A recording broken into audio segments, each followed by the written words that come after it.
Irmãos, hoje Deus tocou no meu coração para eu trazer nesse estudo bíblico algo que muitas vezes nós desprezamos, que é a nossa alegria. A gente fala pouco sobre ela.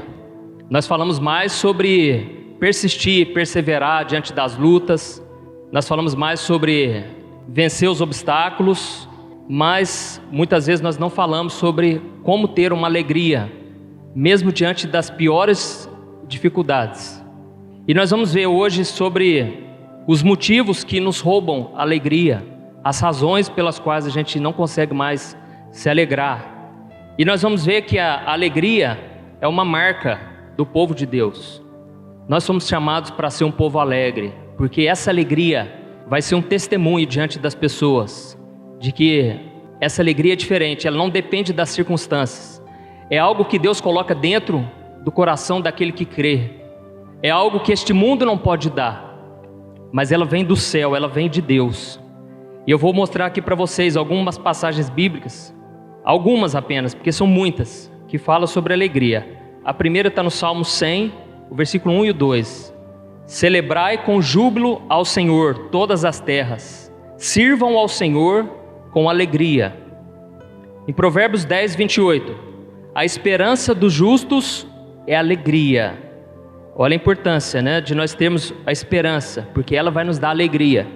Salmo 68, o versículo 3. Os justos se regozijam, exultam na presença de Deus e folgam de alegria. Ou seja, os obedientes, os que andam com Deus, eles exultam na presença de Deus e estão sempre alegres. Isaías capítulo 12, o versículo 3. Vós, com alegria, tirareis água das fontes da salvação. Salmos 5, versículo 11 e 12. Alegrem-se todos os que confiam em ti, folguem de júbilo para sempre, porque tu o defendes.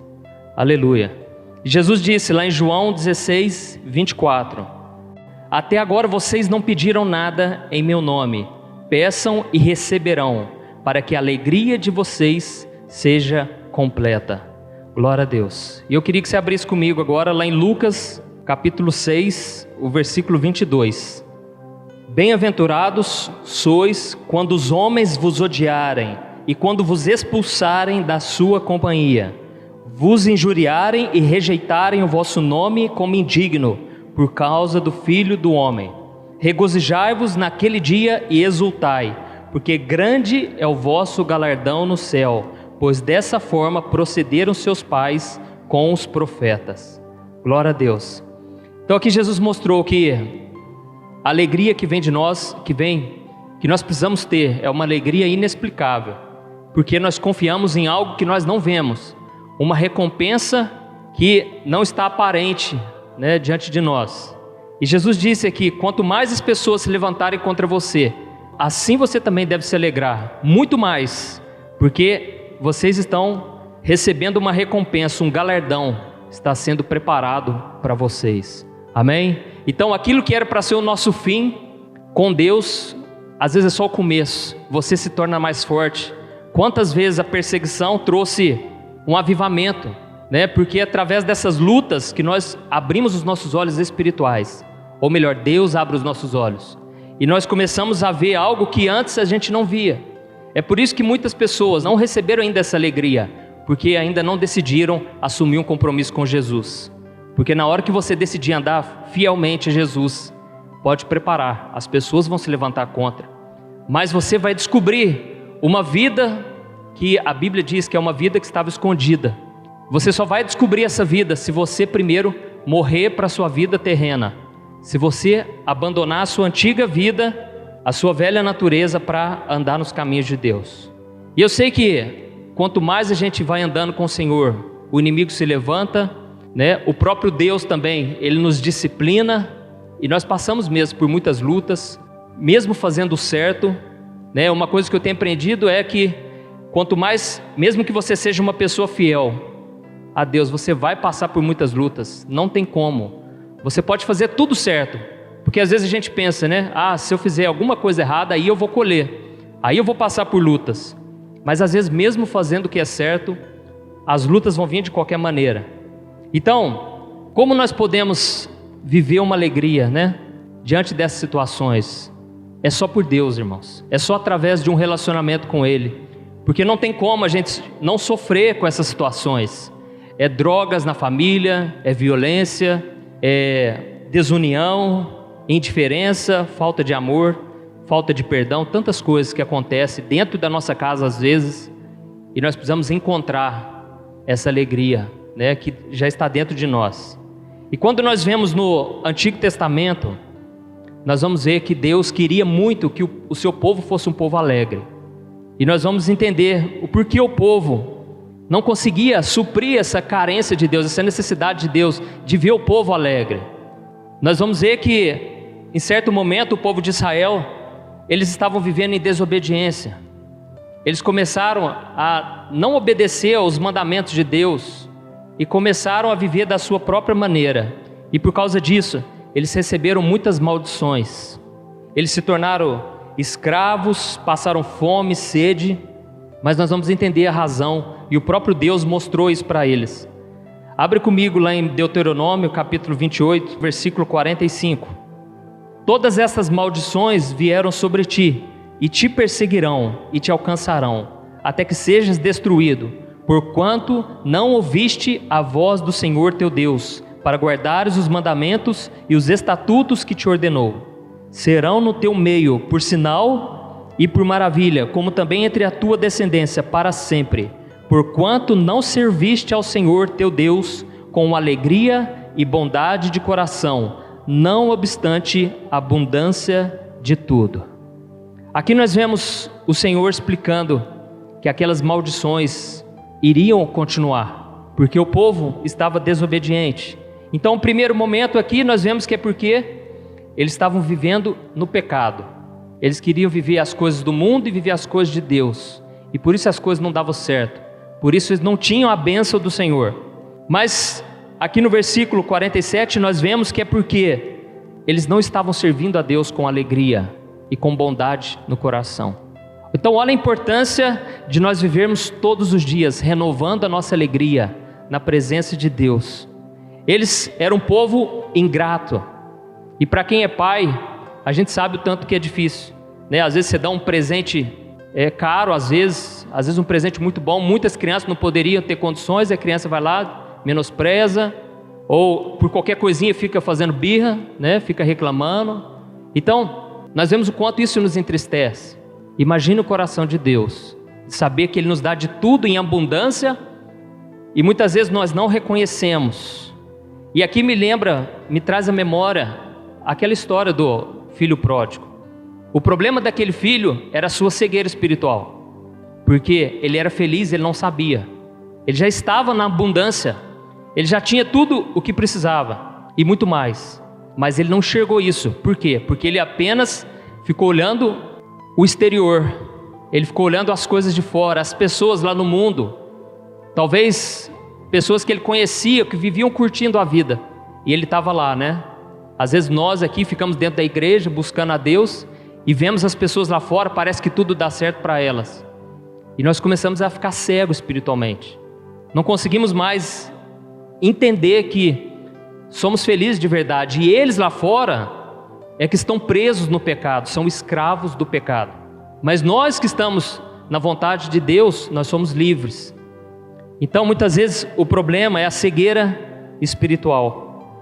E nós vemos então que esse povo sofreu por servir a Deus, né, sem se alegrar, sem agradecer a Deus. E a palavra de Deus diz em 1 Tessalonicenses que esta é a vontade do Senhor, que a gente dê graças a Deus em tudo, né? E é interessante que não é por tudo. Você não vai dar graças a Deus porque alguma coisa estragou. Às vezes o seu carro pifou no meio da estrada, mas apesar disso, você ainda pode dar graças a Deus. Senhor, obrigado, o Senhor está me dando condições de mandar arrumar esse carro. O Senhor colocou alguém no meu caminho para me ajudar. Então, nós devemos dar graças a Deus em todas as circunstâncias. Amém? Então eu vou mostrar aqui 3 motivos pelo qual eu vejo, talvez existam outros, mas motivos que nos fazem perder a alegria. E a primeira delas é porque nós nos cansamos da caminhada com Deus. Abre comigo lá em Malaquias, capítulo 1, o versículo 13.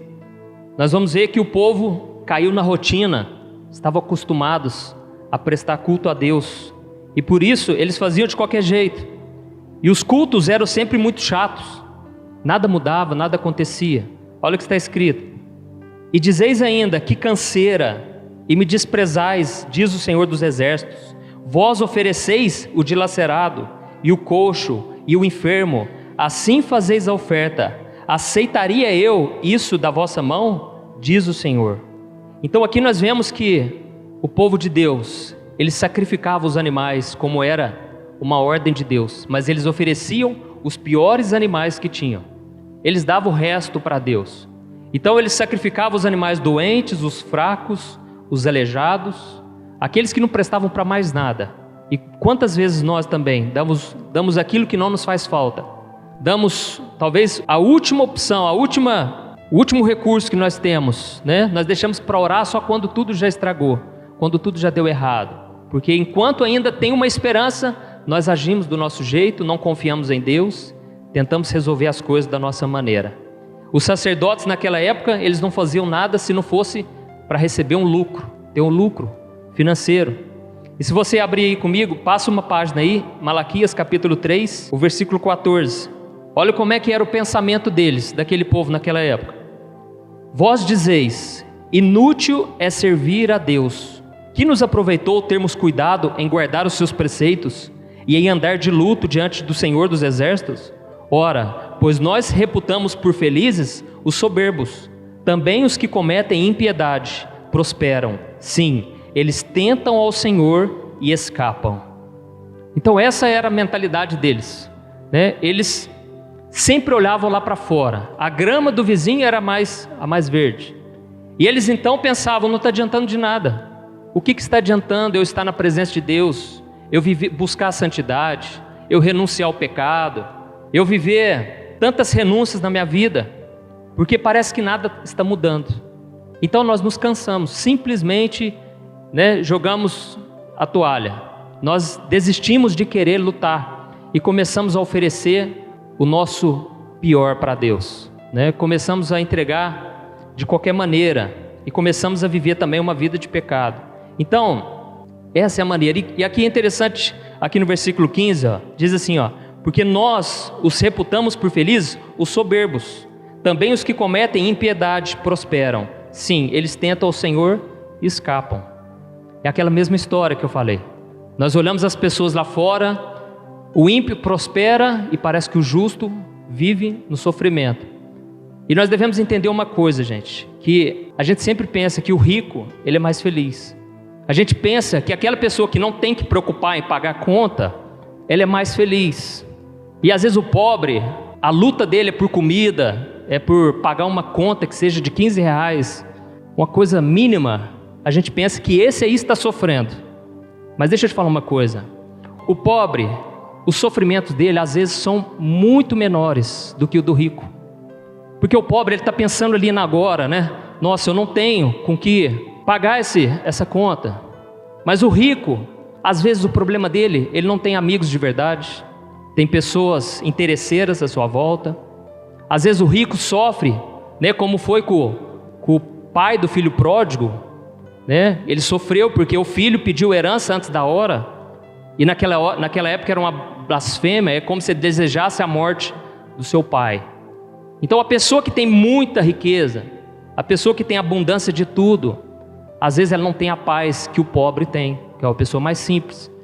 Então nós devemos mudar a nossa mentalidade, porque se a gente for analisar, se a riqueza fosse o sinônimo de ausência de problema, por que tantos ricos aí suicidam? Por que eles acabam com tudo? Então nós devemos parar com essa visão, que muitas vezes é uma visão maligna. O diabo coloca isso na nossa mente. Nós achamos que quem tem mais dinheiro é mais feliz, e não é. Às vezes tem grandes problemas dentro de casa, sabe? Então, esse era o pensamento deles, né? Eles não temem a Deus e tudo dá certo para eles. Mas vamos continuar aqui, o versículo 16. Então, os que temiam ao Senhor falavam uns aos outros. O Senhor atentava e ouvia. Havia um memorial diante dele para os que o temem ao Senhor e para os que se lembram do seu nome. Eles serão para mim particular tesouro, naquele dia que prepararei, diz o Senhor dos Exércitos. Poupá-lo-eis como o homem poupa seu filho que o serve. Então vereis outra vez a diferença entre o justo e o perverso, entre o que serve a Deus e o que não serve. Glória a Deus. Então, irmãos, é tudo questão de tempo. Se nós olharmos na palavra, nós vamos ver que aquele que faz o que é mal diante de Deus, vai chegar a hora dele. Pode parecer que não, mas o dia dele já está marcado. O boleto vai chegar e ele vai ter que pagar, e vai pagar caro. Mas nós seremos poupados se nós temermos a Deus, porque existe um memorial diante de Deus. Deus sabe exatamente aqueles que estão servindo ao Senhor com alegria, com obediência. Então, existe uma recompensa, irmãos. Glória a Deus por isso. Deus poupa os seus filhos, e vai chegar um dia que as pessoas vão ver a diferença entre o que serve a Deus e o que não serve. Eu já via isso acontecer de pessoas próximas de mim. A pessoa não queria saber de Deus, e eu estava lá pagando o preço, estava lá sofrendo, mas ao mesmo tempo que eu sofria, eu era a pessoa mais feliz do mundo, porque eu estava no centro da vontade de Deus.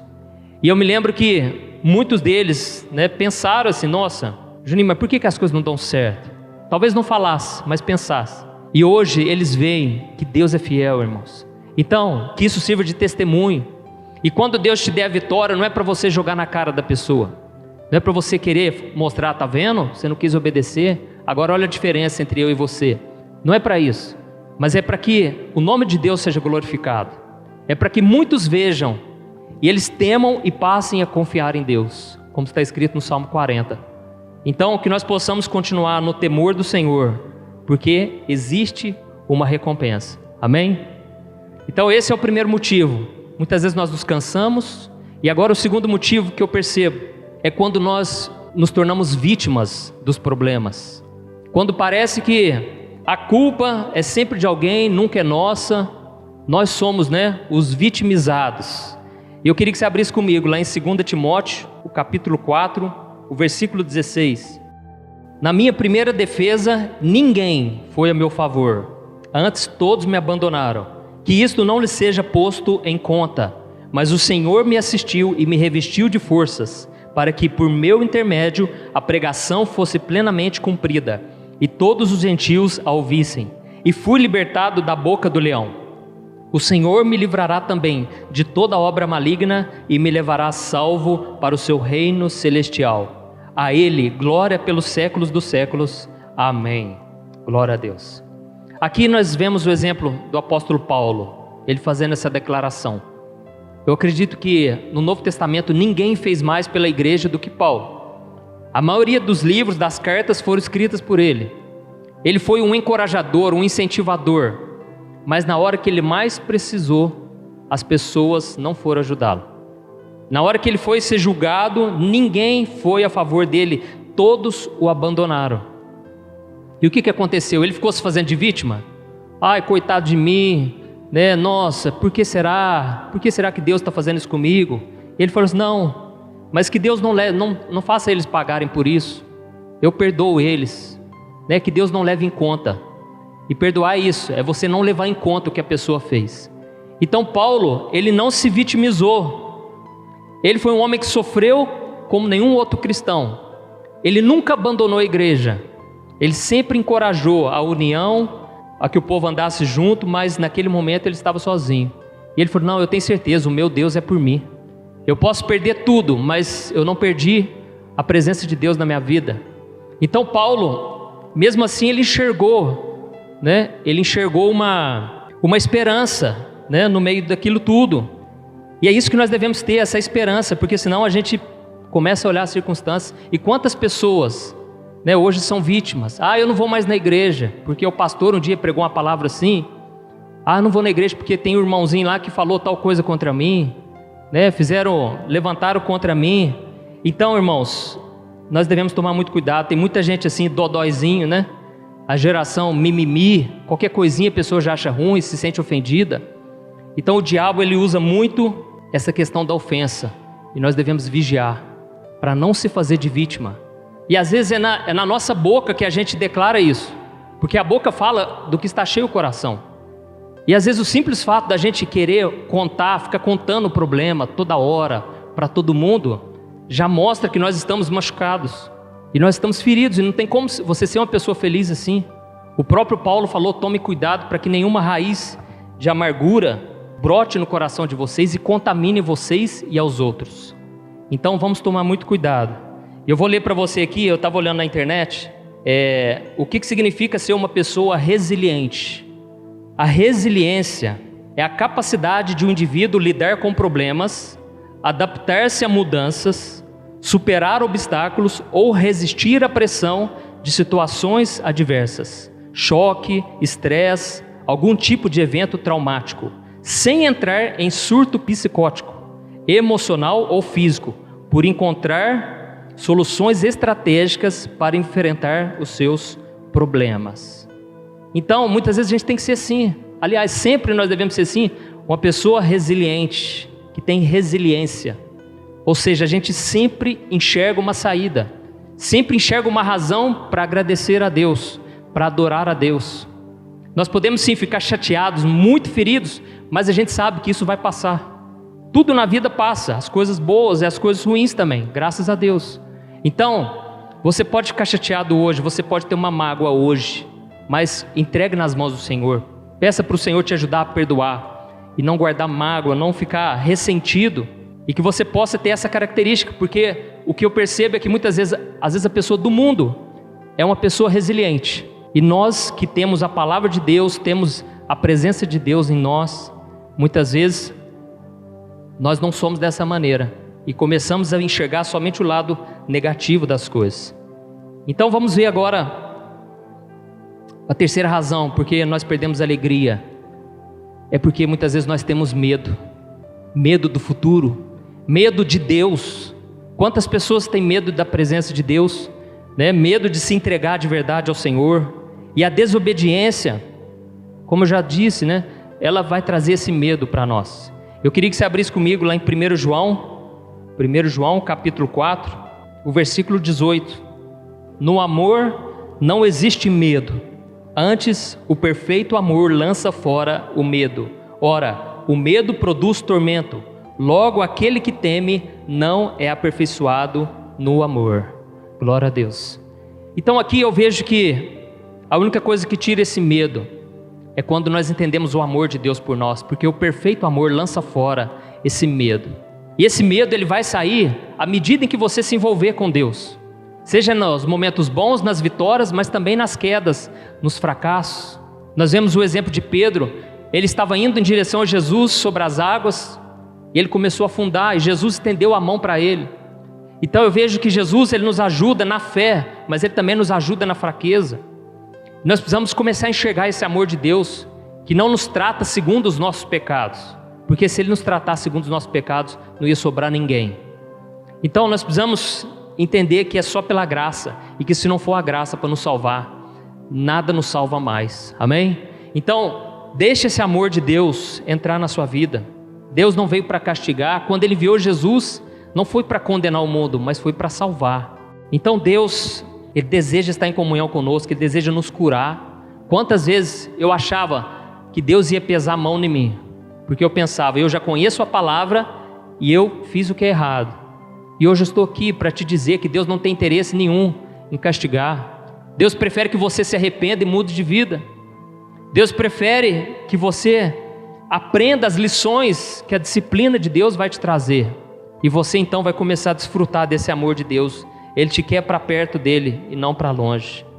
Nós vemos que Adão e Eva, quando ele pecou, a primeira coisa que ele sentiu foi o medo de Deus, e ele se escondeu. Então quando você pecar, meu irmão, saiba de uma coisa, não vai ser a última vez que você vai pecar. Você vai pecar outras vezes, e se toda vez você ficar se lamentando, e ficar se autoflagelando, né, por causa do pecado, sua vida vai ser muito triste, porque nós ainda estamos nesse corpo carnal, e é impossível vivermos sem pecado. Tem gente que às vezes dá a impressão que, pelo modo como ela prega, pelo modo como ela fala de Deus, dá a impressão de que ela não peca, ou de que nós devemos viver uma vida 100% sem pecado, e não é assim. A pessoa que aponta o dedo e fala do pecado dos outros, é a pessoa que às vezes mais peca, porque ela está cega espiritualmente, ao ponto de se escandalizar somente com o pecado dos outros. Então nós precisamos entender isso. O problema não é se você vai pecar pecar ou não. O problema é quando você pecar, qual vai ser a sua reação? Nós vemos que Pedro, quando ele pecou, Jesus olhou para ele, ele chorou e ele se arrependeu. E nós vemos que ao mesmo tempo, Judas, ele pecou. A Bíblia diz que ele sentiu um remorso, mas nós entendemos que ele teve a oportunidade dele de recomeçar com Deus, de pedir perdão. Jesus chamou ele de amigo. Amigo, por que você está me beijando? Jesus não via ele como inimigo, como muitas vezes nós vemos o ímpio como inimigo. Mas ele teve a chance, só que a reação dele diante da sua queda foi diferente, e ele acabou se suicidando. Então, meus irmãos, vamos pensar nisso, né? A pessoa mais infeliz da terra é a pessoa que está em pecado. A pessoa que está presa no pecado, ela não quer abrir mão, talvez porque não entendeu o amor de Deus. Porque se Deus te pede uma coisa para você abrir mão de um pecado, não é para o seu mal, mas é para o seu bem.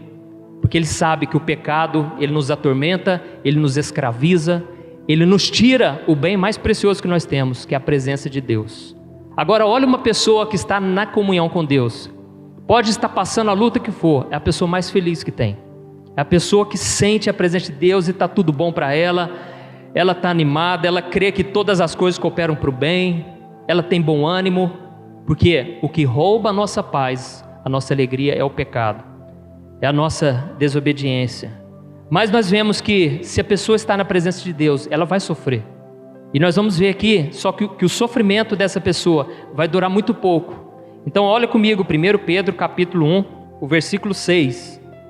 Nisso exultais, embora no presente, por breve tempo, se necessário, sejais contristados por várias provações, para que uma vez confirmado o valor da vossa fé, muito mais preciosa do que o ouro perecível, mesmo apurado por fogo, redunde em louvor, glória e honra na revelação de Jesus Cristo, a quem não havendo visto, amais, no qual não vendo agora, mas crendo, exultais com alegria indizível e cheia de glória, obtendo o fim da vossa fé, a salvação da vossa alma.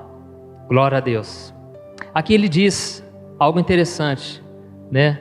Nós vamos passar por um breve tempo, se necessário, nós vamos passar por lutas. Então toda luta que o cristão passa, ela é necessária. Pode parecer que é algo injusto, pode parecer que nós não merecíamos, porque estamos obedecendo a Deus, mas Deus sabe o que faz. Deus às vezes permite mesmo, Ele deixa que talvez a gente sofra humilhação, vergonha, injustiça, traição, mas em todas essas coisas Deus, Ele vai trabalhar para se tornar o mal em bem. Então Deus faz isso, irmãos, porque Ele sabe que a marca do cristão é a alegria. Então é muito estranho nós vemos uma pessoa que está sempre triste. Alguma coisa está errada. É lógico que ela pode sofrer por um tempo. A Bíblia diz, o choro, ele dura uma noite. Uma noite talvez dure um ano, talvez dure 6 meses ou dure uma semana. Mas a alegria vai vir pela manhã, ela precisa vir. Então se você está vivendo no deserto, né, há muito tempo e você não está saindo dele, peça para o Senhor te revelar. Deus é um Deus que revela as coisas, irmãos. Deus, Ele não deixa nada oculto. Deus, Ele, de repente você pensa em algo e você acha que é da sua cabeça. Não é, Deus que te trouxe a memória aquilo que talvez está acontecendo, ou aquilo que você precisa saber para sair desse deserto. Talvez você ache que é tipo um labirinto, a tua vida é um labirinto. Você tenta entrar numa porta, não é aquela, você tenta entrar em outra, não vai. Mas Deus, Ele sabe o caminho que você tem que perseguir para sair dessa situação. Então, peça discernimento a Deus, e Deus vai te mostrar que esse deserto ele precisa sair. A alegria precisa voltar na sua vida, no seu coração. Amém? E eu lembrei que eu tinha esquecido de um versículo. Eu queria que você abrisse comigo, Salmo 51, versículo 8. Nós vamos ver a oração que Davi fez quando ele pecou. Quando depois de muitos anos, é interessante que Davi ele cometeu adultério, mas depois de alguns anos, eu não me lembro quantos anos, foi que Davi, ele escreveu esse salmo, e ele fez essa oração. Olha o que está escrito: faze-me ouvir júbilo e alegria, para que exultem os ossos que esmagaste. Esconde o rosto dos meus pecados e apaga todas as minhas iniquidades. Cria em mim, ó Deus, um coração puro e renova dentro de mim um espírito inabalável. Não me repulses da tua presença, nem me retires o teu Santo Espírito. Restitui-me a alegria da tua salvação e sustenta-me com o espírito voluntário. Então ensinarei aos transgressores os teus caminhos e os pecadores se converterão a ti. Glória a Deus. Nós precisamos pedir isso para Deus constantemente. Senhor, restitui-me a alegria da salvação. Aquela alegria de saber que eu sou salvo, que já não há mais condenação para aqueles que estão em Cristo Jesus. E é interessante que nessa época Jesus não tinha vindo ainda. Então eles precisavam crer em algo maior. E nós também hoje, a Bíblia diz aqui, que nós acabamos de ver, a nossa fé, depois que ela é provada, nós nos alegramos ainda mais, porque nós vemos que Deus está na nossa vida. Então que você possa pedir: Senhor, renova essa alegria, essa certeza de que o Senhor está comigo. Mesmo que você não tenha visto a mão de Deus na sua vida, só o fato de você estar aqui já é um sinal de Deus para você. Amém? Então vamos nos colocar de pé para nós orarmos. E você vai agora abrir o seu coração e você vai pedir para Deus, talvez te mostrar aonde você precisa mudar. Ou então você vai simplesmente entregar nas mãos de Deus o seu medo, o seu sentimento de culpa, e você vai pedir: Senhor, me cura e me transforma, porque eu não quero ser mais assim na minha vida. Eu não quero mais trazer essa tristeza para minha casa. Eu quero me alegrar no Senhor, crendo no Senhor. Mesmo que eu não veja o Senhor, eu estou crendo que o Senhor está na minha vida. Amém. Feche os seus olhos. Senhor, meu Deus e meu Pai, eu quero te louvar por esta manhã, porque é uma manhã de misericórdia, Senhor.